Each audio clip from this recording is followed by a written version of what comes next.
Et il a utilisé pour la première fois devant lui le mot West Bank en anglais, puisqu'il parlait anglais, qui en fait signifie la rive ouest du Jourdain. Et pour la première fois, le Premier ministre Bennett a utilisé, si vous voulez, cette expression sans sourciller, ce qui est quand même étonnant de sa part, puisqu'il était voilà quelques années lui-même le secrétaire, ou du moins le président du Conseil des localités juives de Judée et Samarie. Et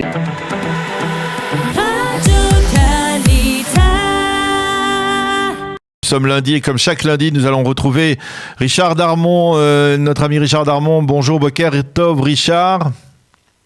Bonjour et shalom. Alors, on va faire ensemble un survol de l'actualité politique. Alors, bien entendu, on a beaucoup parlé ces derniers jours de sécurité, mais vous faites un lien entre la sécurité et la politique par rapport à ce que vous appelez le pari risqué de Naftali Bennett. Oui, tout à fait, par rapport à cette situation sécuritaire assez mouvementée, ainsi qu'on pourrait s'y attendre. Oui, tout à fait, par rapport à cette situation sécuritaire assez mouvementée, ainsi qu'on pourrait s'y attendre, puisque finalement c'est son rôle aussi. Le Premier ministre Naftali Bennett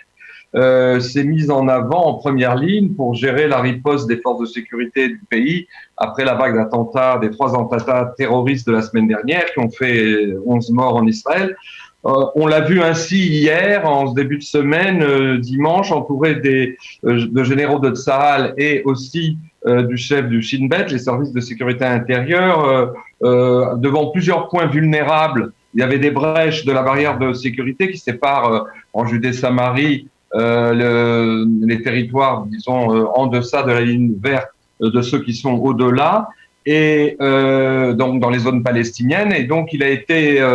a fait plusieurs interventions, plusieurs discours, en portant parfois un blouson, comme c'est un peu la tradition lorsqu'un Premier ministre israélien se rend sur le terrain pour des inspections de défense, et pour stopper cette vague actuelle de terrorisme. Or, il s'agit pour le Premier ministre, je le disais, d'un pari assez risqué au plan politique pour plusieurs raisons. D'abord, parce que comme nous l'avions déjà signalé la semaine dernière, il n'est pas évident qu'à Dieu ne plaise, d'autres loups solitaires, que ce soit des Palestiniens ou des Arabes israéliens, ne tentent encore de faire des attentats, vu la situation volatile et je dirais très instable qui règne dans cette période de Ramadan, et aussi parce que on avait signalé la semaine dernière, le djihad islamique et le Hamas ont mis en place il y a à peu près un mois une coordination politique et militaire entre leurs propres forces armées, comme ils les appellent, et les groupes d'irrédentistes d'Arabes israéliens, que ce soit ceux de la Galilée, du Negev surtout, et aussi de Jérusalem, pour coordonner justement ce qu'ils appellent la libération prochaine de la Palestine, où on retrouverait dans différents troubles ce qu'on avait vu dans l'opération d'il y a un an, gardien des remparts, où il y avait eu des insurrections très graves dans les villes israéliennes, les villes mixtes. Et donc ça, c'est la première raison. L'autre raison, c'est qu'en se mettant ainsi en avant, encore une fois, comme c'est son rôle, mais disons, en risquant finalement de discréditer s'il n'arrive pas à maîtriser sérieusement cette vague, eh bien, le Premier ministre s'expose non seulement par rapport à l'opinion publique, mais aussi par rapport aux composants très hétéroclites de son gouvernement, où il y a 7 autres partis que Yamina, qui vont de la droite à l'extrême gauche. Et donc, il n'est pas évident que Bennett puisse tirer les marrons du feu de cette mise en avant et les bénéfices politiques de sa gestion de la vague d'attentats actuelle. En tout cas, comme nous le disions, c'est un pari risqué pour lui. Alors, effectivement, un pari risqué pour le Premier ministre, mais vous vouliez revenir sur un événement qui est peut-être passé un petit peu inaperçu dans les médias israéliens et que vous avez remarqué. Il s'agit d'un lapsus de Naftali Bennett, justement, devant le secrétaire d'État américain Blinken. J'allais dire très malencontreux de Bennett devant le secrétaire d'État américain Blinken la semaine dernière. C'est une grave faute, pas seulement sémantique, on va expliquer, mais toute faute sémantique, c'est aussi dans notre région une faute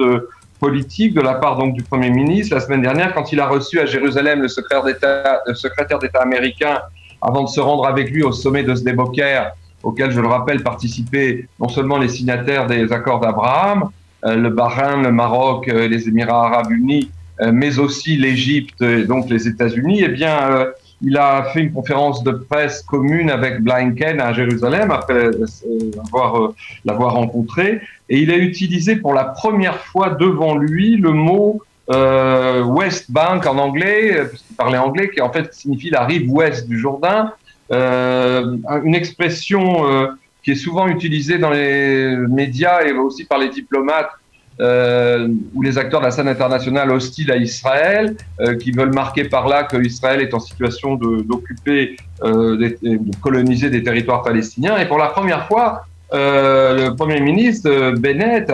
a utilisé, si vous voulez, cette expression sans sourciller, ce qui est quand même étonnant de sa part, puisqu'il était quelques années lui-même le secrétaire, ou du moins le président du Conseil des localités juives de Judée et Samarie, et tout d'un coup, on le voit utiliser, si vous voulez, cette expression pour la première fois, et c'est d'autant plus étonnant qu'il avait mis son point d'honneur jusque-là, justement, dans les instances et sur les tribunes internationales, à utiliser à chaque fois les bons mots dans un conflit aussi compliqué, aussi sophistiqué que celui qui nous oppose aux Palestiniens. Il avait mis son point d'honneur, Bennett, à utiliser les mots qu'il fallait et à recourir au vocabulaire